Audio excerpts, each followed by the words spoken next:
Hola,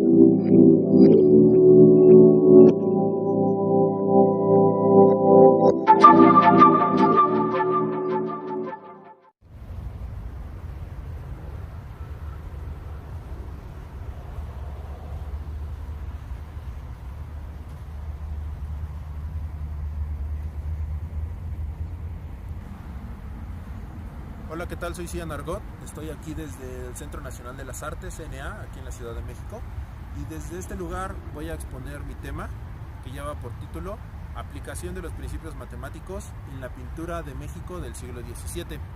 El tema tiene por objetivo evidenciar los principios matemáticos en la pintura que utilizaban los artistas de México del siglo XVII, que tiene su origen en Europa y que cuenta con principios matemáticos. Para comenzar a abordar el tema, es necesario saber que el barroco fue un movimiento cultural que se dio en Europa en el último tercio del siglo XVI y hasta bien entrado el siglo XVIII. El barroco nace en Italia, cuna donde se dio el Renacimiento, y es donde toma los aspectos ideológicos de su predecesor, pero más tarde los va a transformar. Barroco viene de la voz portuguesa barrueco, que significa perla irregular. El barroco conserva en gran parte los principios del Renacimiento, pero como lo mencionaba anteriormente, lo va a transformar y lo va a hacer más flexible. Le va a impregnar de una movilidad desbordante, que es ahí que lo aleja del equilibrio renacentista. Esto quiere decir que el barroco deja de lado la línea y pasa a ser curva. En la pintura, en la arquitectura, en la escultura, pone muy en claro lo que es la movilidad. Ahí le interesa el movimiento. Recordemos un poco lo que el Renacimiento significa o fue este movimiento. El Renacimiento son columnas, es como la cultura griega o grecorromana, que es lo que intentó rescatar en su momento. Más tarde, sin embargo, el barroco le pone movilidad, no le interesan los temas serenos, a él lo que le interesa es el drama, el dolor, la vida, plasmarla como tal cual es, cruda. Los artistas del barroco ya no pintaban en sus obras personas bonitas, hermosas o perfectas como los griegos, sino que plasmaban la realidad tal cual es. Algunos artistas pintaban a las personas obesas, a los vagabundos, en el contexto espiritual, que es donde se desarrolla más el dolor. En las pinturas podemos ver el dolor, el sufrimiento de los mártires, Cristo y todas estos temas que utilizaban los pintores, porque la religión en ese momento pues era la que predominaba, y lo podemos ver en nuestro país. En las capillas están las pinturas, todos los mártires, los que se queman, los que sufren en la sangre. Bueno, eso es lo que caracteriza al barroco del Renacimiento. Habiendo explicado esto, ahora la pregunta es: ¿y cómo llegó el barroco a México? Para contestarla tenemos que ir a través de la historia, recurrir a ella y situarnos en el punto de la conquista de México, la conquista española, que se dio en el siglo XVI. Más tarde, los españoles evangelizarían a los indígenas, y así es como México, o la Nueva España en ese momento, como se llamaba, tuvo que adoptar este auge cultural que se dio en Europa y que llegó por medio de los españoles. Al principio el barroco mexicano era la continuación del que se producía en España. Sin embargo, como todo va moldándose, las características de movimiento, de agitación, característicos de este movimiento o estilo europeo, México consigue la diferencia por medio de la decoración. Esto es hasta habla un poco de nuestro país, de nuestra gente. Cuando entras a una iglesia de Oaxaca, de la iglesia de Santo Domingo, en Morelia, en Puebla, o incluso aquí en la metropolitana, desde que entras puedes ver el ornamento, ¿no? Y esto es lo que nos diferenció del barroco que se produjo en España, en Italia, en Inglaterra. Bueno, hasta aquí queda sentadas las bases de esta investigación, que tenía que quedar claro lo que es el barroco, dónde surge, cómo llega a México, cuál es la diferencia entre el barroco mexicano y el europeo. Y ahora vamos a ver la parte práctica de este trabajo. Los principios matemáticos es lo que ahora vamos a tratar de hacerlo práctico. Me hubiera gustado enseñárselos, no sé, en un software que nos diera las medidas precisas, pero bueno, como es una exposición documental y de campo, tendría que haber sido un poco más extensa, ya que los principios matemáticos o las técnicas como la sección áurea, la geometría proyectiva,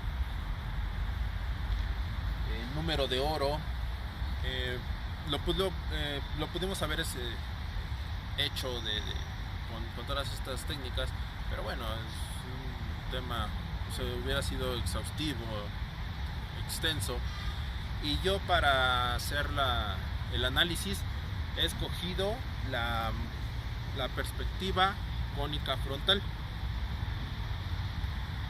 De hecho, la razón por la que la escogí es por trabajos previos que he hecho con las representaciones geométricas, el análisis del punto de fuga, de la profundidad, etcétera. Y han tomado los cuadros del arte barroco europeo. En este caso yo lo voy a intentar hacer con pinturas del arte barroco mexicano. Y bueno, la idea más bien fue por la entrevista que realicé al arquitecto Javier Flores, quien me hizo cambiar de técnica. En un principio iba a ser la sección áurea, el número de oro y todo lo que se ocupa en la publicidad, pero finalmente con ayuda de la entrevista, de la información obtenida, pues vamos a aplicar esta técnica, la cual voy a explicar en un momento. De los principios matemáticos. Los elementos que podemos encontrar en las pinturas del barroco o en el arte en general son el punto de fuga, las medidas de profundidad, el punto de vista, el espacio real euclídeo tridimensional, las líneas de intersección, las medidas o puntas métricas, el plano geometral, entre otros. Todos estos elementos forman el currículo de la perspectiva cónica frontal, que es la técnica que voy a aplicar para el análisis de estas pinturas. Aquí tengo un libro, ese libro es uno de los libros de mi bibliografía, 40 siglos de arte mexicano, Esta es la sección del barroco. Estas son todas las pinturas exhibidas aquí en México. Y la que vamos a analizar se llama de Antonio de Santander, Entierro de Cristo. Es óleo sobre tela y está en el convento de San Gabriel en Cholula, siglo XVII. La técnica con la que voy a analizar las pinturas será la perspectiva cónica frontal. ¿Por qué escogí esta aplicación matemática? En el arte barroco fue muy utilizada. El descubrimiento de la perspectiva frontal se le atribuye a Brunelleschi en el siglo XV. Y cuando se aborda el tema con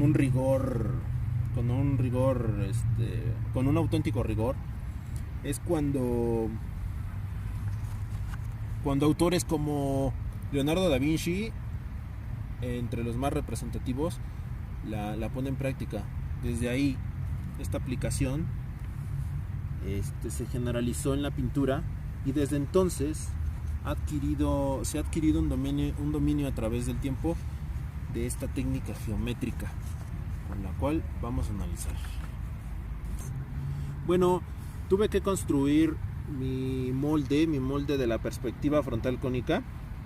La forma en que lo construí fue dibujar la línea de tierra, aquí la podemos ver, la LT, y la LH, que es la línea del horizonte, y se fijó la distancia entre ellas. Esto lo hice en la perspectiva de las pinturas que se van a analizar. Aquí podemos ver los elementos. Este es el punto de vista, que es donde se forma el cubo. El cubo que nos va a dar simetría. Todos estos elementos están presentes. Podemos ver los puntos de fuga. Perdón, es que aquí el viento y los puntos de fuga, que la P es lo que nos va a dar los puntos de fuga. Y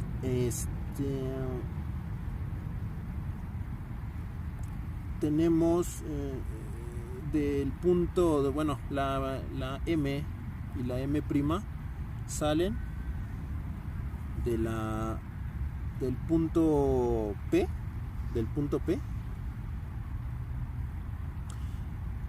donde se abre el punto de vista, que es V, podríamos decir que es esta línea, y de aquí, pues se obtienen los puntos M y M'. Ajá. Ok. Bueno, pues vamos a ponerlo en práctica, vamos a analizar la pintura y vamos a sacar conclusiones. Es momento de ver cómo podemos sacar las proporciones por medio de esta perspectiva frontal cónica.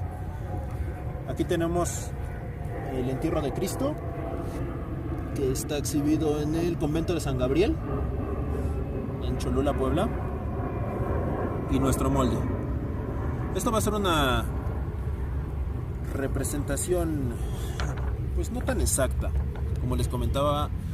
En un software de geometría dinámica podríamos observarlo mejor y tener las escalas perfectamente. De hecho, vamos a colocarlo aquí y como vemos, todo es simétrico. Así como sacamos el punto de fuga, del punto de fuga parte todo. Aquí está la P, punto de fuga. Podemos ver que forman ángulos perfectamente aquí de 90 grados. Están los ángulos, aquí está la línea horizonte, la línea tierra. La línea tierra converge muy bien aquí con estos puntos que podemos ver de la pintura. Es el sepulcro. Y una cosa interesante que podemos observar, a ver si lo podemos checar, vamos a acercarlo más, es las personas que están alrededor miran el punto de fuga. Siempre podemos observar aquí los ojos, todos van hacia el punto de fuga. Si aquí hubiéramos puesto unas líneas que abrieran del punto de fuga hacia todos los contornos de la imagen, podríamos ver que todos van al punto de fuga. Es notable. Ok, miren, ya para terminar, aquí tenemos otro ejemplo, la ascensión de Cristo. Y todos tienen el mismo, aunque bueno, como les comentaba, no está en las proporciones exactas o precisas. Podemos ver que aquí con la perspectiva cónica frontal todo coincide. Siempre tenemos este arco que parte del punto de fuga, que son las líneas de profundidad. Aquí podríamos ver las líneas de profundidad, y de aquí sale y se desarrolla toda la imagen. Con esto puedo concluir que en la pintura sí hay evidencia de las matemáticas. De alguna u otra forma están presentes. Las encuestas que realicé a las 10 personas saben y creen que están ahí. No las pasan por desapercibido como algo que lo hicieron por pintar o por inspiración, sino que sí tenían una técnica. Esos conocimientos científicos sí los tenían estos artistas del barroco. En México sí se puede apreciar que sí los aplicaban. Y bueno, pues con esto concluyo esta presentación, esta exposición. Si tienen alguna duda, comentario, pueden dejarlo aquí aquí abajo en los comentarios. Esta investigación era para más. Siento que faltó un poco más de técnica en lo que respecta a los modelos matemáticos, a las aplicaciones, pero bueno, pudimos ver que con la perspectiva frontal cónica todo cuadraba, a pesar de que no estaba a las escalas precisas, pero lo pudimos comprobar de alguna u otra forma visualmente en esta pequeña exposición. Pues me despido. Soy Cian Argot.